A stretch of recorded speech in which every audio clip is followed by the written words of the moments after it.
welcome you back to the postgraduate day of the Research Week 2023. Academic writing, a critical aspect that is unique to a researcher. And educating on academic writing is essential because amidst of the influence with the AI, most of the researchers has been forgetting of their academic writing and the importance of academic writing. So our Research Week 2023 organizing committee very specially has selected Professor Jagat Manatunga, Department of Civil Engineering, University of Moratuwa, to conduct a session on academic writing. Professor Manatunga has been distinguished member of the Institute of Environmental Professions in Sri Lanka since 2013, showcasing his commitment to advancing environmental expertise. With a membership dating back to 2002 in the Asia-Oceania Geosciences Society and subsequent affiliations with the Asia-Pacific Association of Hydrology and Water Resources, the Japan Society of Limnology and Japan Society for the Water Environment. He has contributed significantly to the international geoscience and water research communities. His academic journey is marked by prestigious distinctions, including the JSPS Research Fellowships and Awards. Professor Manatunga's prolific research career includes the CVCD Excellence Award in 2020 for being the most outstanding senior researcher in Sri Lanka.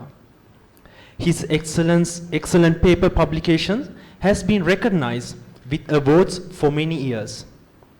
The President's Award for Scientific Publications in 2013 further highlights his research excellence. Apart from his individual achievements, Professor Manatunga actively engages with the academic community as an editor and editorial board member for numerous journals. Professor Manatunga's multidimensional contributions underscore his status as a leading figure in environmental research and engineering. So ladies and gentlemen, I cordially invite Professor Jagat Manatunga to conduct this session. Sir, over to you.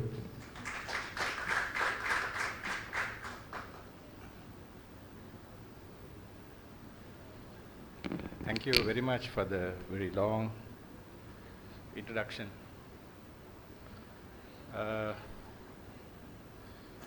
Very nice to see you, ladies and gentlemen, my dear students.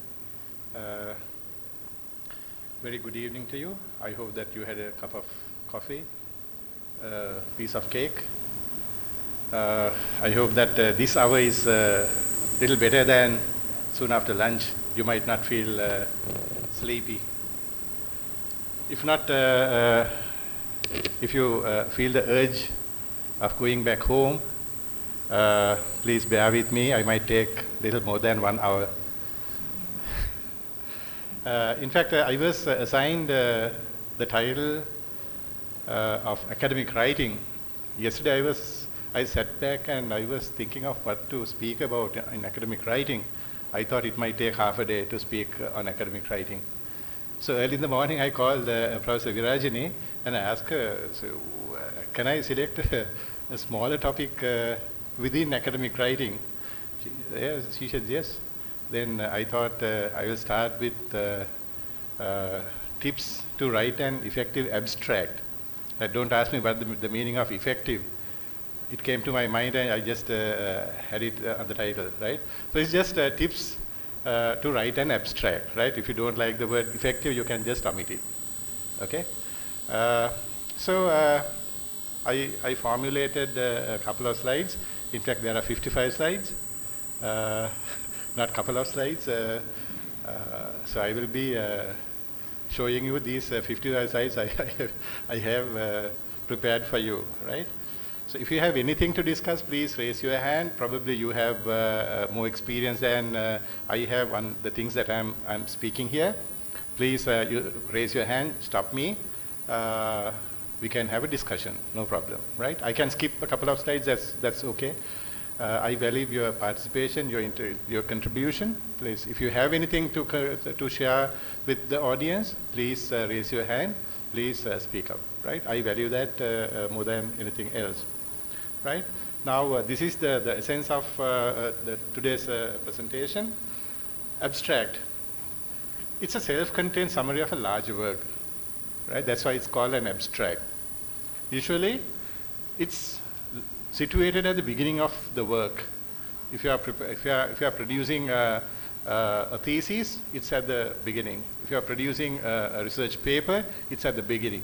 If you are producing a research report, it's at the beginning. It is the preview of the bigger document, a preview of the bigger document. And the abstract helps the reader find what they are looking for and understand the magnitude of what's discussed. Even though abstract is short, smaller than the report itself, it has a huge weight on the understanding of what is to be expected in the thesis or the research report, or whatever the write-up that you are planning to look at. So it will determine whether or not someone becomes interested in your work. That's very important, right? Abstract will provide the first impression on the reader's mind, right? Whether to pick the paper or or to read it.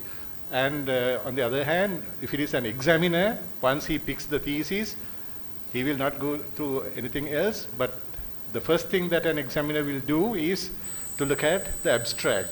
If it is not interesting, if it is not well written, that's the end of the story, right? So because of the specific requirements, it's best to know a little about how to write an abstract before doing it. Probably you may have done it already for conference papers, for journal articles that you have submitted, or you are in the process of writing your thesis, right? I hope, I thought that it's timely that we discuss some basic elements of abstract writing. And this lecture is all about the basics of writing an abstract, what to put in them, and some tips on writing them.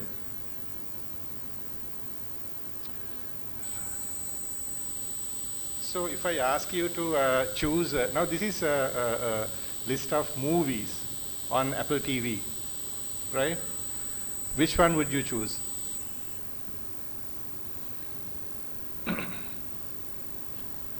Mean Girls? I don't think, I mean, there are more girls than boys here. Don't look at that, right? What will you watch first? What will you look for? You will be looking at the trailer, right? This is the trailers for these movies, right? The trailer will give you the essence of the movie. Movie is for 2 hours, but the trailer might be just for 4 or 5 minutes maximum, maybe 3 minutes, right? You would prefer to have a shorter trailer than a longer. If the trailer is 15 minutes, you might not even have a look at the trailer, right? What does the trailer tell you about the movie?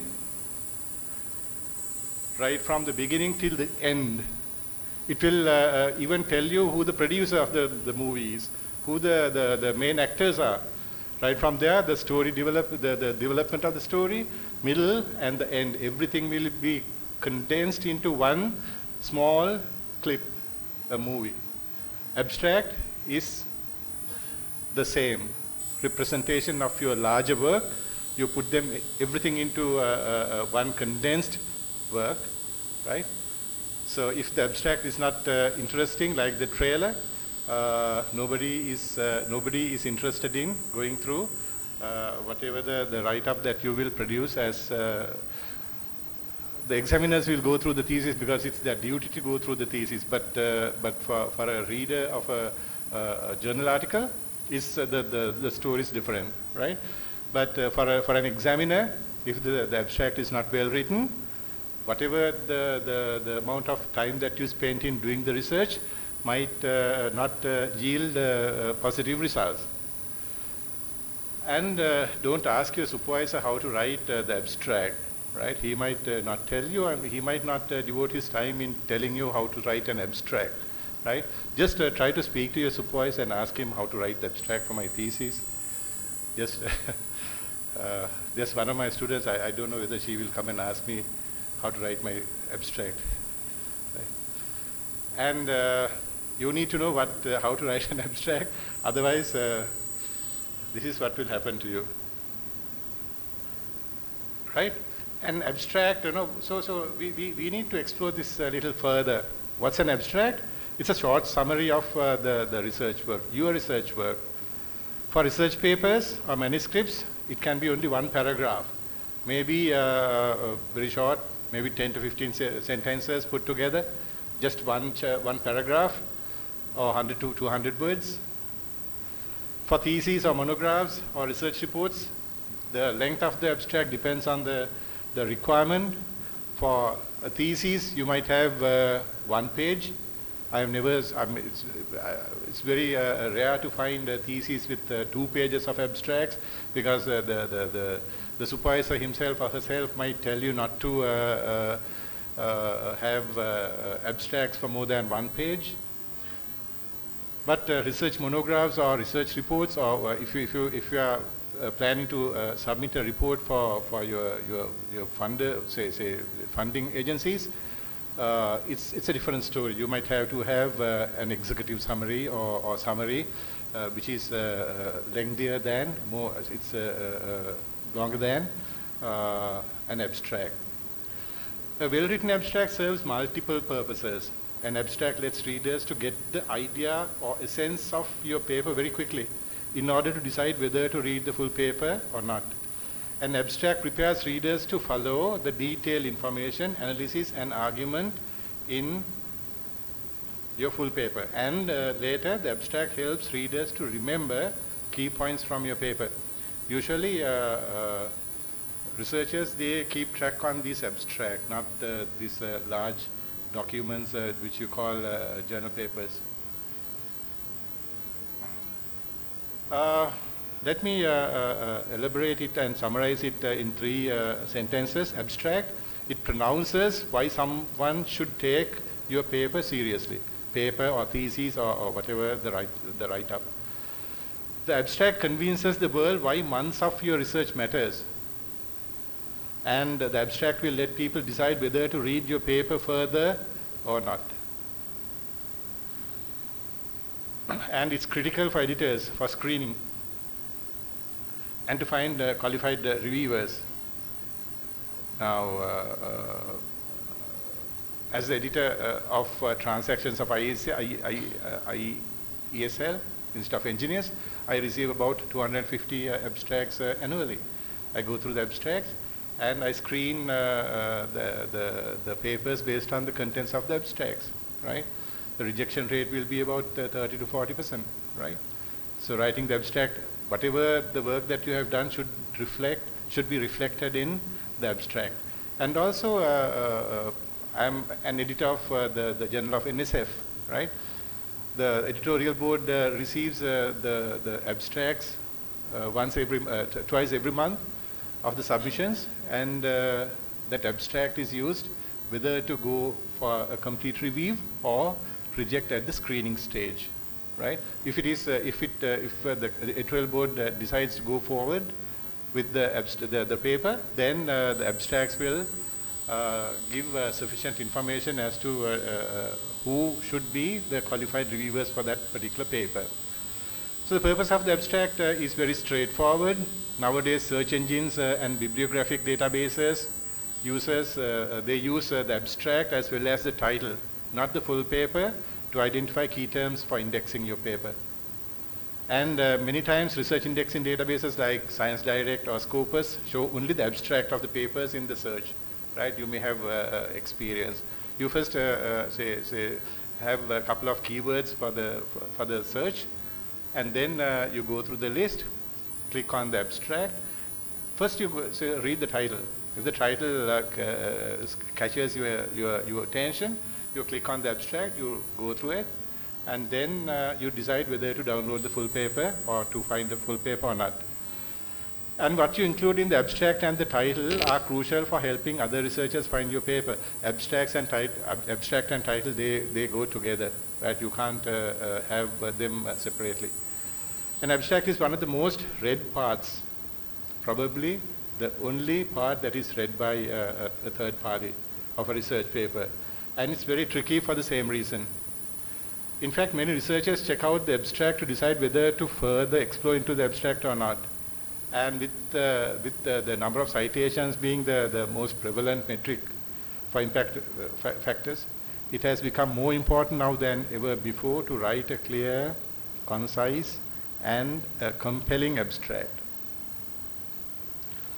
The abstract essentially is the researcher's elevator pitch to the world. Basic features of an abstract. Academic journals often have specific requirements for abstracts. They have specific guidelines for what to include and how to organize your abstract. First, if you are planning to submit an abstract to a specific journal, go through the instructions for authors to find out any specific requirements that you need to fulfill. And make sure that once you put the abstract together, whether the abstract is intelligible on its own without the reader having to read the full paper. In abstract, you usually do not cite any references. Unless otherwise, the reference itself is the key focus of your methodology or whatever the work that you are doing. The abstract will describe what you have studied, what you have found, and what you argue in your paper. Right now, this is one of the examples. This is taken from IEEE Author Center for instructions for authors. It's a small font. These are the instructions given for a potential author or group of authors. Your abstract should provide a brief summary of the research conducted, the conclusions reached, and the potential implications. Can you notice there are three parts? Brief summary of what you have done, and the conclusions reached, and the potential implications, right? A strong abstract will consist of a single paragraph up to 250. Please note the word limit, with correct grammar and unambiguous terminology. We will be talking of style of writing, elements of style, little late, not today, but on another forum very soon. The second bullet point, the abstract should be self-contained without abbreviations, footnotes, references, or mathematical equations. Unless otherwise, they are essential for the reader to understand what you are explaining in the abstract itself. It's very rare to have such elements in the abstract. And the abstract should highlight what is novel in your work. That will be the focus of the reader. He will be looking at this novelty in your write-up. And you need to include 3 to 5 keywords or phrases that describe the research. So title, abstract, keywords, you have to take all the 3 together, right? So please, before submitting an abstract or before say drafting the paper, go through the instructions for authors very carefully and note these elements very carefully. You might be tempted to write your abstract first, at least half of it, but wait until you have drafted your full paper so that you know what you are summarizing. There are several kinds of abstracts: journal abstracts, research proposals. Sometimes a research proposal would be an abstract. Abstract for a conference paper, abstract for a thesis or a report, or graphical abstracts. I'm not going to discuss about these executive summaries or summaries that you include in technical reports. That's a totally different story. So first I will talk a little bit about journal abstracts. I've taken this from Wisconsin University. They have a writing guideline. You can access this on the web, and it has wonderful resources on technical writing, scientific writing. or you can call it academic writing. Please have a look at these. I've extracted this from that particular web page. Now they have listed these 7 features, essential features that you should be looking at in an abstract. When you draft an abstract, when you write that abstract, you have to think of these and you have to include these in this particular sequence. First, the context or background information for your research, the general topic under the study, or the general topic for your research. Just a very brief introduction to your paper, the area of your study, the topic that you study. The central question or the problem statement, right?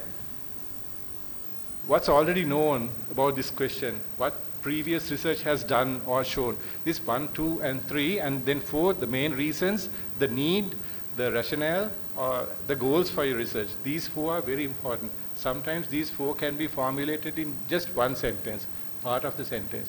You don't need to have separate sentences for all these, right? Sometimes they are implied rather than explicitly stating all these. But it depends your writing style. Right, you can have separate statements. You can have, if you need to stress more on the need, or if you want to stress more on the research question, or what is already being done. If you are doing a review study, then what is already known is part of your methodology, right? So the length of each of these statements or the sections depends on the focus of your study. Then number 5. You will have to have a description on the research methodology, the methods, and the main findings, results, and arguments, the results or that you have obtained, and then the significance or implication of your findings or arguments. These 7 are the essential features of an abstract, especially for a journal, right? This might not be for a thesis abstract, because thesis abstract can be longer, right? Essentially, this reflects the content of abstract that you submit for a journal, right? I have copied the presentation to onto the desktop here. You can copy it. There are no restrictions. And I would like to give you some exercises. If you are not ready, I can just give you the answers at the same time. Now these are the 7. I don't know whether you can read the small text from the back. If you can read, please locate the context or the background information, the central question, what's already known or the previous research, the reasons for doing the research, your research and the analytical methods, findings, the significance of importance. Can you divide this into these 7 sections? There can be say a couple of attributes put together. Right? I will just read this through. I have about 5 examples here, but I'm not going to work out all the 5. But just to give you an idea of what I'm talking about these 7 attributes. The abstract says the advection equation is one of the most commonly used models in environmental fluid dynamics. Right? Then it says, despite this, there exist a very few analytical solutions to this equation for the case where the velocity field is spatially varying. In this work, a class of solutions to the conservation form of the advection equation is defined in 1 or 2 dimensions using particular change of variables, blah, blah, blah, right? So example solutions. Do I have a pen? That's okay. No, fine. That's fine. Don't worry, right? And then it says the first and second order upstream methods, blah, blah, blah. And later this is while it is found that upward method either the slope division is well suited to numerical solving the advection equation, and highlight some drawbacks of the methods. Yeah, can you please divide this into the seven? So where is the context or background information, the central question, and what is already known, and the previous research? This is taken from a paper called Advection Problems with Spatially Varying Velocity Fields, 1D and 2D Analytical and Numerical Solutions. Now the first, the context or background information, this first sentence is very clear, right? The advection equation is one of the most commonly used models in environmental fluid dynamics. That's the introduction to the topic that is being discussed. Now this, there's another phrase here, despite this. It changes the whole description, the first sentence, right? Now the writer gives the context or the background, but he deviates from what is already being explained in the previous researchers, right? Despite this, there exist a very few analytical solutions. What does that mean? The central question and the problem that the authors are going to address in this particular research, and also say it's implied that the objective is to fill this particular problem. The phrase "despite this" gives a very clear need for conducting the present research, and the second sentence gives the essence to validate 2, 3, and 4, right? The problem statement is very clearly implied. What is already known is given by the first sentence, and despite this identifies the need for the research, and the goal of the research is also implied from this. And this whole part, the whole part is the analytical method, the methods that they have followed, how they are going to fulfill this need, how they are going to address the research need by conducting the research, right? And then the last section, the findings and the significance is highlighted, right? Don't ever think that these 7 will be divided into seven equal parts.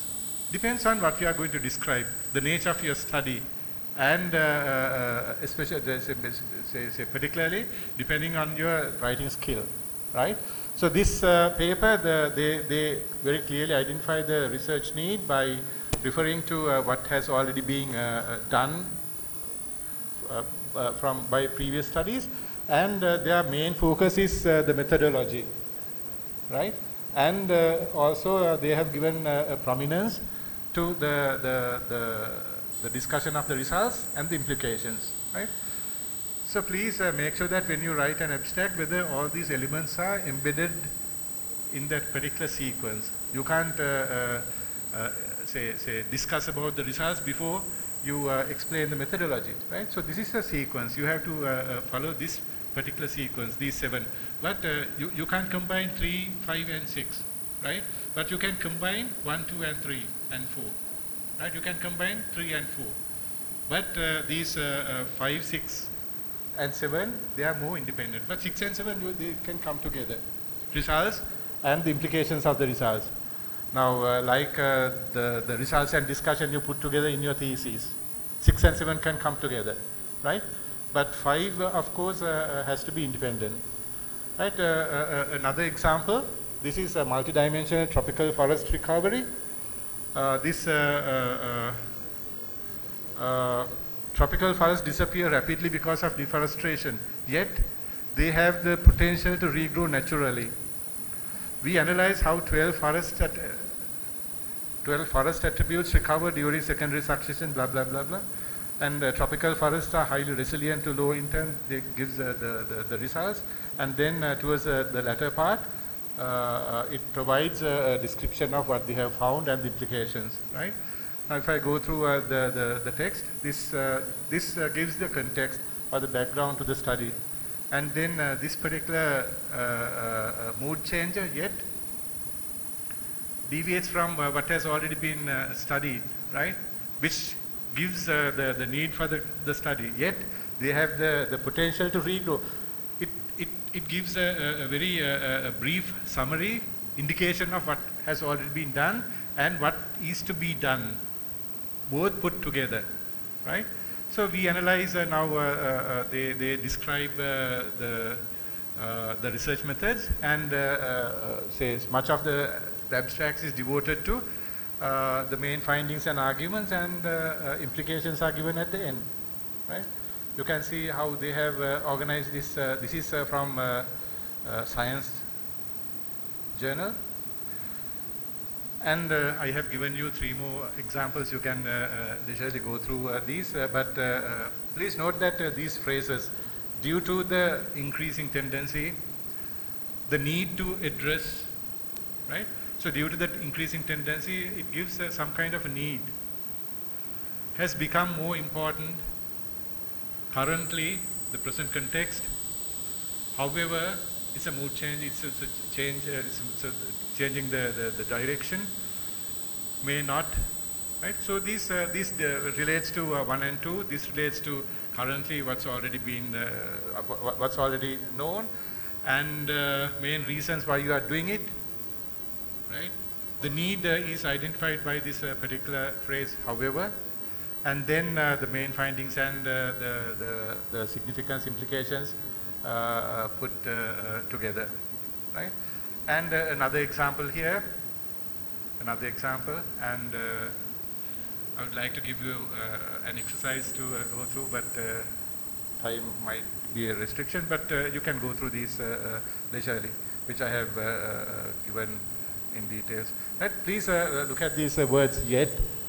In contrast to prevailing view, something suggests. They are very effective phrases that you can make use of to make the first impression very strong, right? That is about a journal article, journal abstract, right? Now, the research proposal. I would not like to touch upon this because writing a research proposal is altogether a different story. But if you happen to say produce a longer report, again there should be an abstract, especially if you are submitting your research proposal to the NSF or NRC. You need to have a huge bundle of forms filled.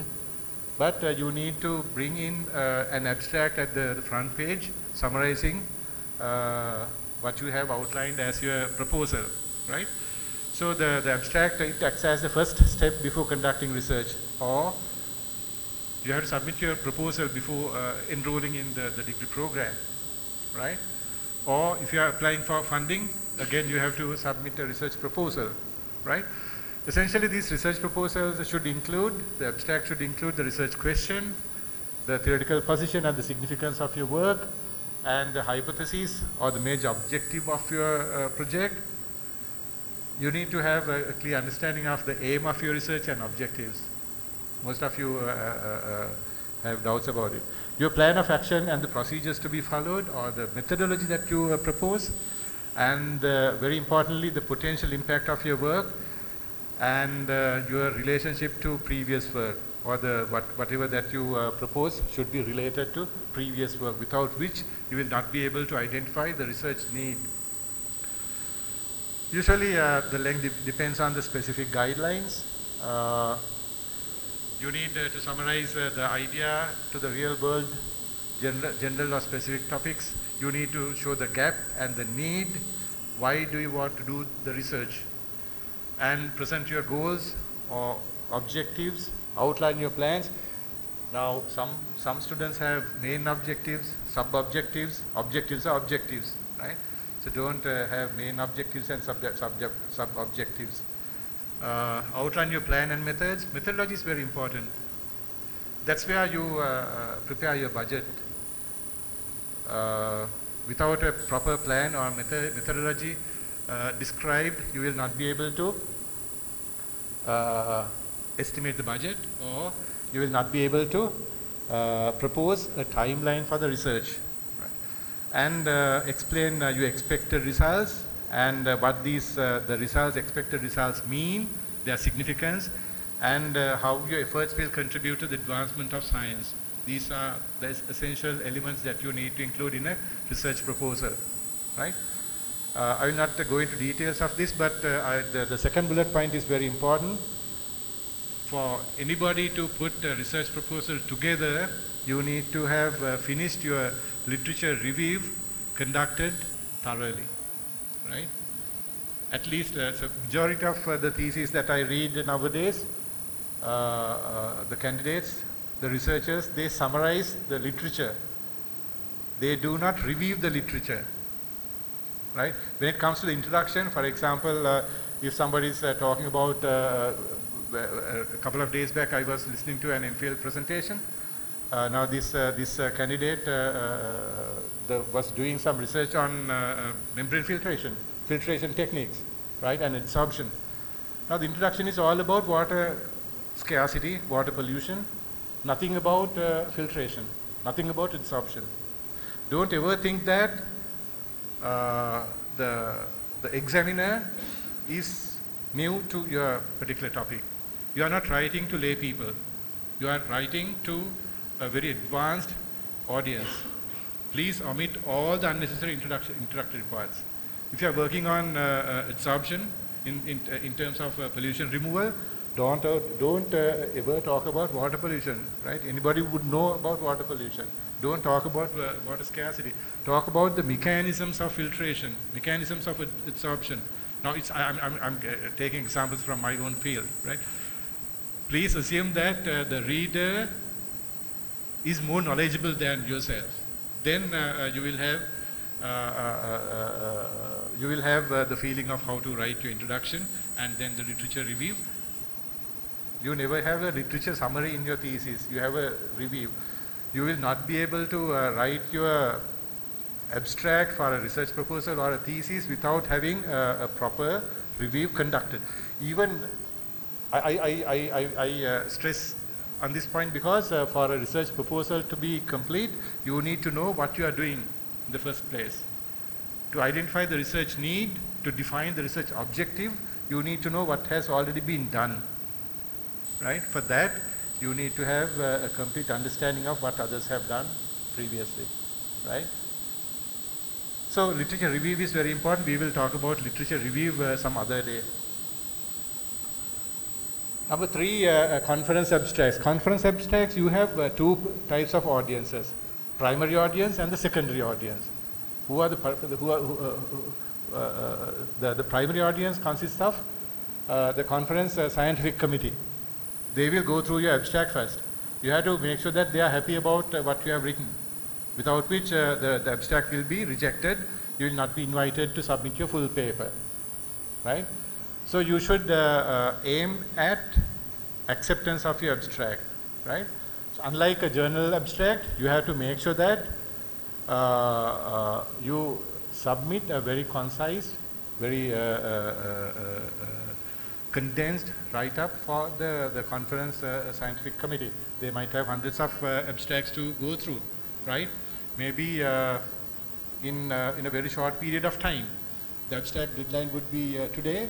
The announcement of accepted papers will be in 2 weeks' time, right? During the 2 weeks, they will have to go through maybe 200, 250, maybe hundreds of abstracts, right?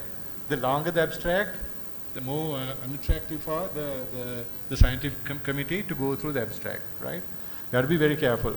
And the secondary audience, now you can make say revisions afterwards, right? So first, when you write the abstract for the scientific committee for the first submission, make sure that you target at the acceptance. You can make a revision later when you submit the full paper, right? So you have to follow the guidelines for abstract submission, including the length of the abstract carefully. This means the difference between outright rejection and getting your submission to second phase, right? Your objective should be to successfully get your abstract accepted, right? Sometimes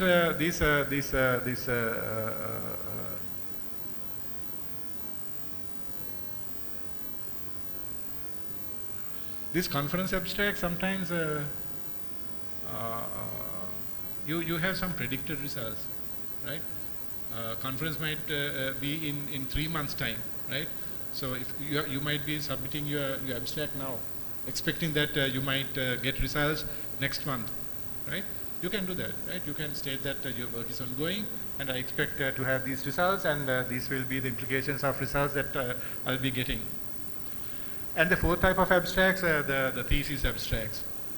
This is the most important component of your thesis. Presented at the beginning of the thesis, obviously, it's likely the first substantive description of your work read by an examiner, right? Why do you want to produce a thesis?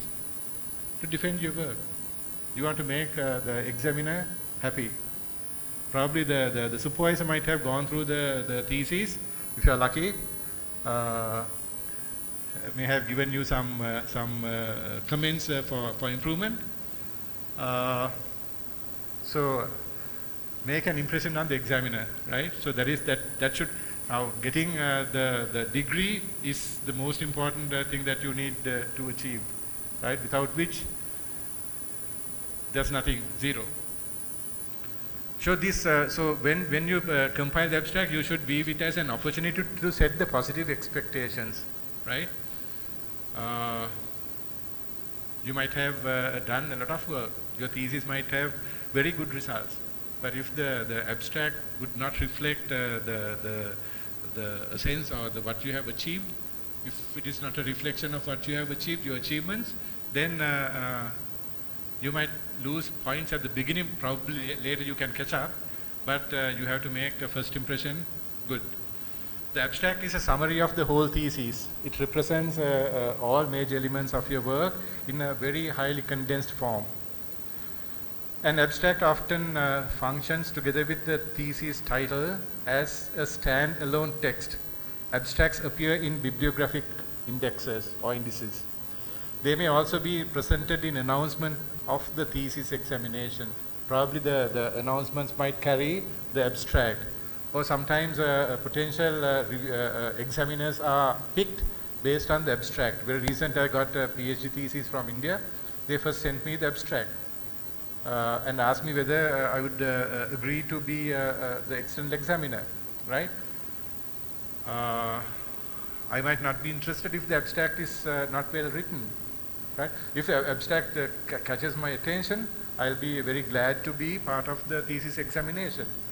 I become part of the examiner's panel with some positive attitude. That's what I say with, it will set positive expectations. I have gone through the abstract, I'm happy with the abstract, that's why I agree to be part of the panel of the examiners. So I participate in the panel of examiners with a positive attitude, which will reflect positively on the outcome of the evaluation.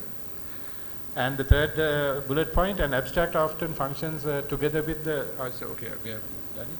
And then abstract is not merely an introduction or preface or preamble or advanced organizer that prepares the reader. It should be the summary of everything put together, like the movie trailer that we talked about at the beginning, right? It should have elements at from the very beginning until the end. So it must be capable of substituting for the whole thesis with the limitation of space for the full text. Currently, the average size of abstracts submitted are about 250 words for undergraduate thesis or MSc thesis, maybe 350 words for a PhD thesis. Don't take these numbers as any cardinal rules. Not more than a single page, right? To preserve visual coherence, you may wish to limit the abstract for your dissertation to about 350. Don't make font sizes small. Don't make the line spaces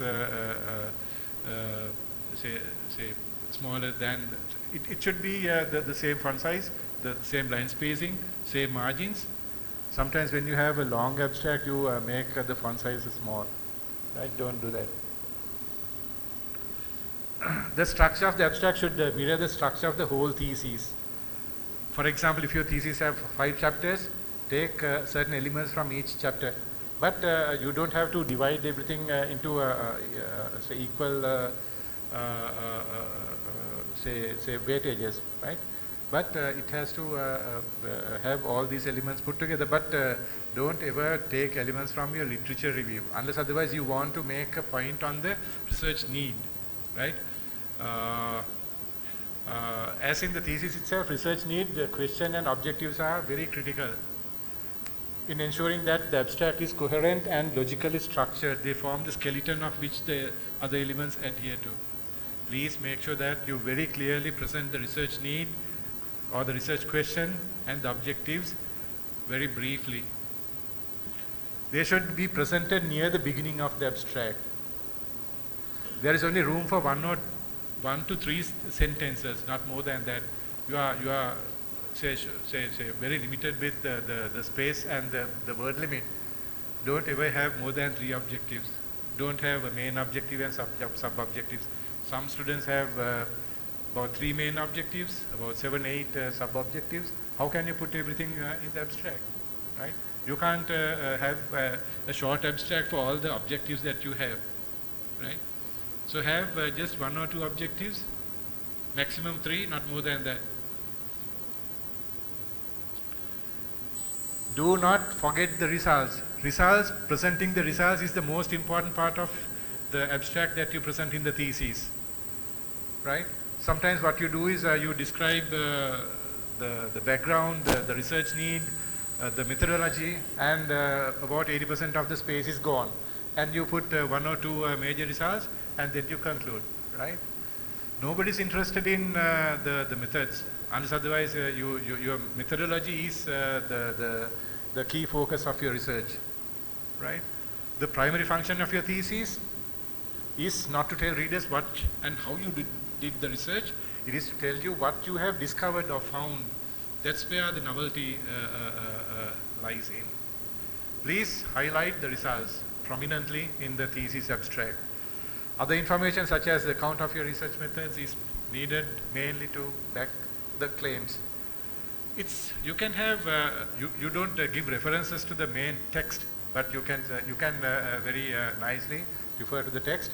You don't say that refer chapter 5 for the detailed methodology, but you can tell the reader how you have done and about the descriptions that you have included in the thesis. Approximately the last half of the abstract should be dedicated to summarizing and interpreting your results. Results discussion can put together in the abstract.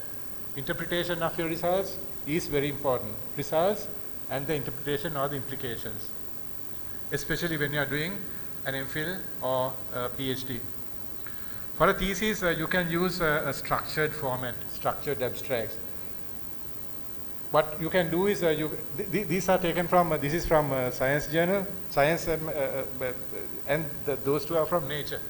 Now in Nature and Science, they accept structured abstracts, right? What are structured abstracts? They have the breakdown of the abstracts. I think you might not be able to read. Now the breakdown of this from science, objective, then methods, results, and conclusions, right? So you have to divide your write-up into these this structure. This is a structured abstract. Those 2 from Nature, the structured abstract, the introduction to your research, the rationale, the results, and conclusions, right? So you can see they are not of the same length, depending on the subject, depending on the topic that you are reporting. You can have different sizes for these, but you can't change the structure. You need to fit into this structure. This is suggested by the journals. You can have the same. You can have look at these abstracts in Science or Nature, the topmost journals in the scientific arena. Later you can delete the titles. You can delete the introduction, rationale, results, and conclusion, but essentially you will have 4 paragraphs, but these paragraphs will have their own contents describing the work that you do, right? So these structured abstracts, if you are submitting an article to some of these top journals like Nature, Science. Even IEEE, some of the journals, they now prefer to have these structured abstracts. And the top journals in medical journals like JAMA or New England Journal of Medicine or the Lancet, they are at the top, they are just behind Nature and Science in terms of impact factor. They all need the author to submit structured abstracts, right? So you can't, you have to have a structured abstract, and it's another challenge for the writer to condense the methods, the results, and the conclusions, and include them in the very tight word frame that they want to the author to submit, right? And then nowadays these text abstracts are not enough.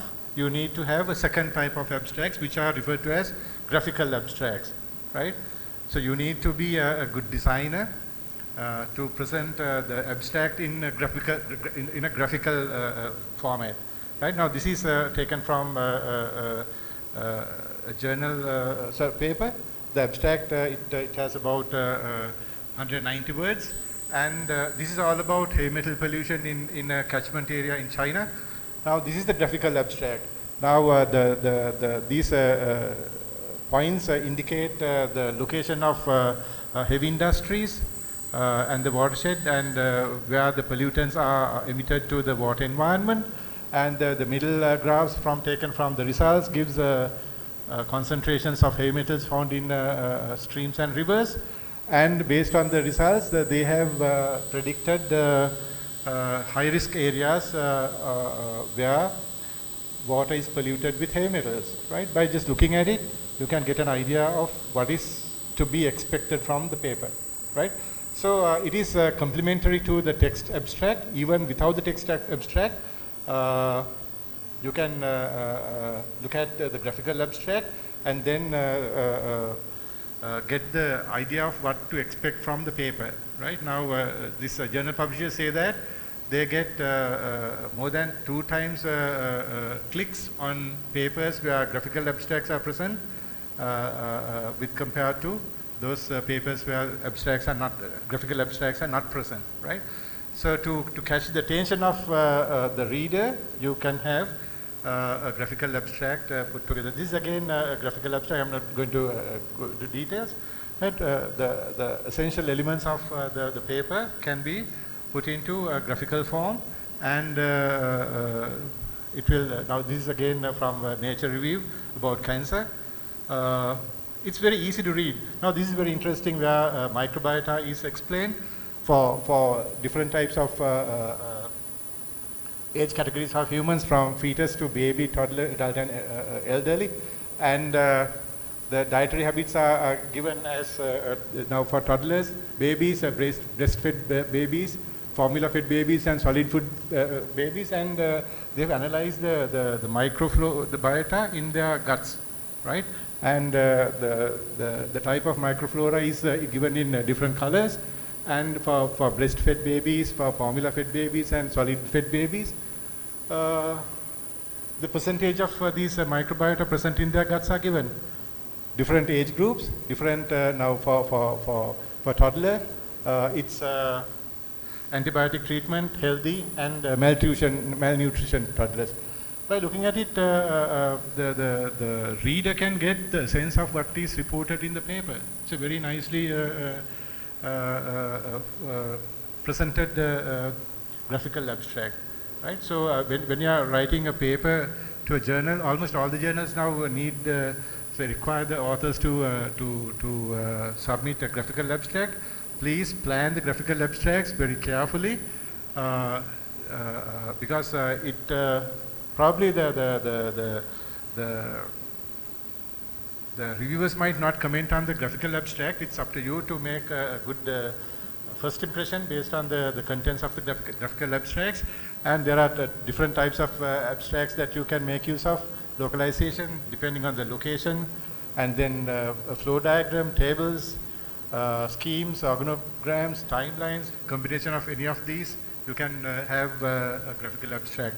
And usually We don't have such a section here in most of the advanced, say in the very top class universities. They have the production units.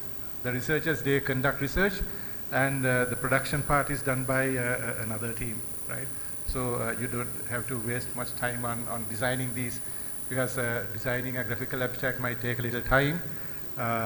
You might not learn anything out of it, but if you're not good at designing, for example, myself, I can't even draw a face of a girl very beautifully. So you are at a loss, right? Please get the help of a student. In fact, we drafted a couple of papers with some of my colleagues, and we got the help of some architecture students. They didn't know what we are doing, but we had to explain what we need. And we published 3 or 4 papers with the help of architecture students, and they produced very nice graphical abstracts for us. And I have about 10 slides to summarize what I have been talking of. It's not a summary. It's, so you have to remember, always include a few introductory sentences to give the context of the research, 1, 2, 3, and 4 that I was talking to you at the beginning, and indicate why your work is innovative and original. And clearly state the research aim and questions. Include a few lines on methodology and the research design, and present the most prominent findings. For conference abstracts, you can give a type of a prediction if you have not completed your research. And close the abstract with a sentence showing the potential of implication of your work. This is the sequence that we were talking of. And content-wise, the abstract should stand on its own. If needed, you can add quantitative data. And if you want to mention anything negative, it's not only positive things. Research is conducted to advance the knowledge, right? You can say observe certain things that worth reporting. Sometimes you can report that as negative, but these negative aspects might be the most interesting part of the findings. And also you have to remember, please proofread your abstract. Try not to omit anything that we have discussed in the previous 2 slides. Do not be ambiguous when you write. You have to make sure that you write very clearly. Clarity is important, and concisely. Concise brevity is also important. Don't use jargon and unnecessary abbreviations. And don't forget to make links with the conference theme. If it is a conference theme, please make sure that at least the title catches the attention of the reader, right? Make a connection with the conference theme, and don't go over the word limit. Usually the conference organizers might not count each and every word, but the word limit has been given for a reason. Please respect that. Do not include any quotes, tables or charts, sentences in the first person, citations, anything that is not included in the subsequent paper. Do not include any hyperlinks. But most importantly, think of certain keywords that you need to include, but don't repeat the words that you include in the title, right? Because the title, you lose the opportunity of providing more keywords in the databases, in indexing. If you please think of any keywords that you have not included in the title. And tenses, there's no hard and fast rule as such. These are the recommended tenses. You can use present tense or present perfect for the justification, the rationale, present tense to introduce the study, past tense or past perfect to describe what has already been done, what you have been doing all the time, what methods that you have followed and what you have found, and the present tense to describe the implications. And some people are worried about active voice or passive voice. Right? That is something that's always inquired by. Active voice is generally preferred. If you go through the authors, the instructions to authors in science and nature both, they specifically require the authors to put writing in the active voice. But if it is needed, if you want to focus on the action or object, you can, of course, yes, you can use passive voice. There's no prohibition as such. But you have to, as much as possible, use active verbs, unless otherwise you want to highlight the action or the objective. And also you can sparingly use some adverbs like but, nevertheless, nonetheless, still, yet, though, although. Some of the things that I showed you during in my examples. Use these sparingly. But don't use verbose. Please avoid some things like might, may, could, seems, suggests, possibly, because they reflect. You can use them in the thesis or the paper, but not in the abstract, because it gives an indication of uncertainty, right? And the phrases like to some extent, in certain cases, approximately, because that affects the precision of what you are telling the reader, right? And also avoid adding qualifiers like it is believed that, it's hypothesized that, it is thought to be. They don't bring in any meaning to the sentences. And also avoid phrases like within the scope of the study, to the best of our knowledge, limitations notwithstanding. There's no meaning for using such phrases in the write-up, right? Please avoid these, sometimes we refer to this as hedging, right? Avoid hedging when writing the abstract. You can use, if you want to, in your emails, your correspondence, in your newspaper articles, but not in scientific writing. I took this, I have not given you the link here from Duke University. They have given a very nice 3 lessons to learn for effective writing.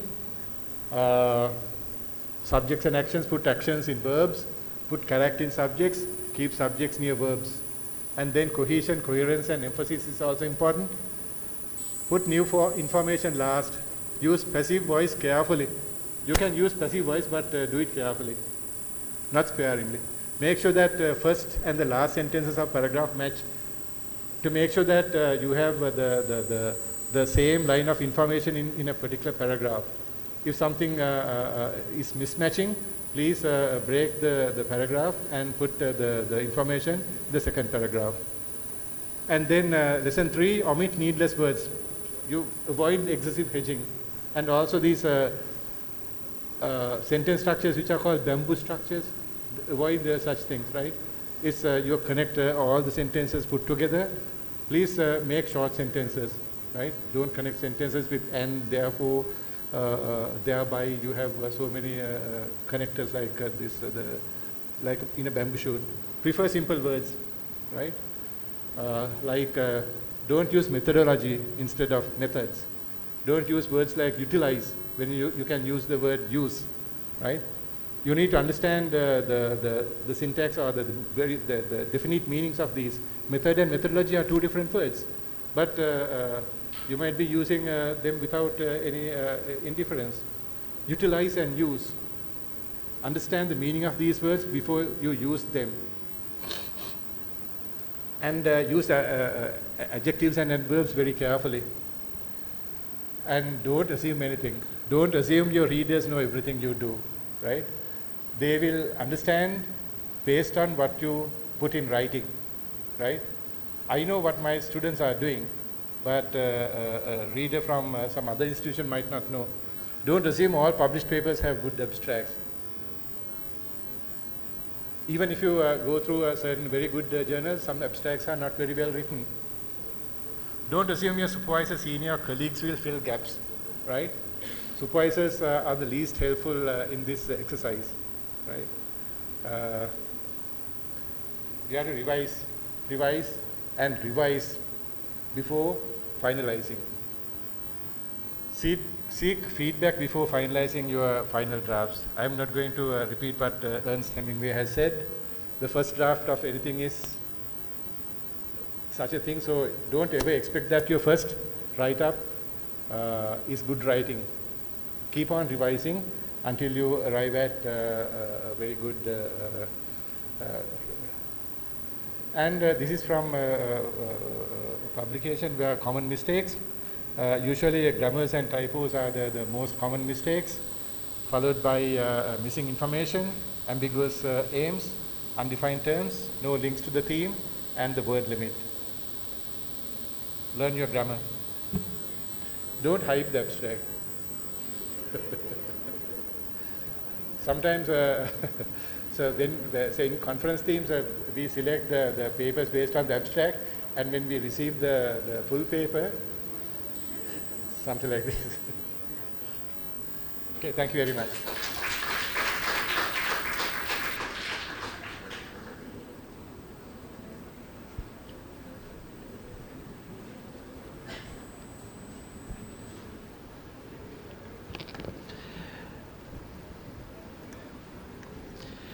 Thank you, Professor Jagat Manatunga, for that insightful discussion on academic writing and the importance of abstract, which is the most essential part of knowledge sharing in our research papers.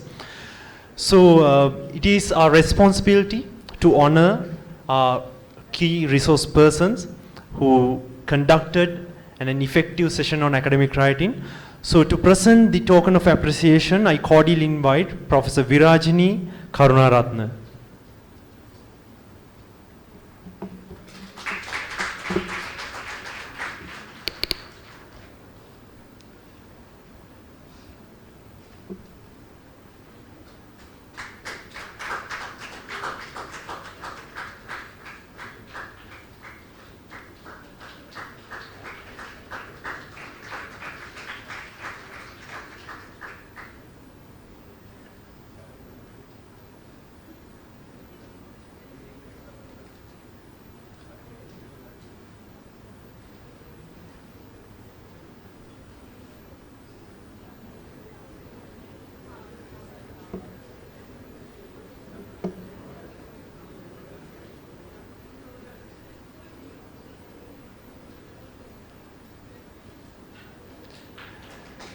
Thank you, madam, and thank you, sir. So as we bring today's session to a close, I extend an invitation to each of you to partake in the Unfolding Research Week 2023, set to captivate us until the 8th of December 2023. A heartfelt thank you is extended to our esteemed keynote speaker, Senior Professor Anand Jayawardena, for gracing us with his presence. Special recognition is also extended to the distinguished guests of Research Week 2023, including all the invited academic resource persons, academics, postgraduate candidates, undergraduates, and all. And also I would like to give a special thank to our proud sponsors who their financial support has shown the impact and the importance of the research. So anticipate an upcoming week filled with captivating moments, enhanced with knowledge and experiential insights. Your participation is key to making this journey memorable. Thank you all and have a good week ahead. Thank you.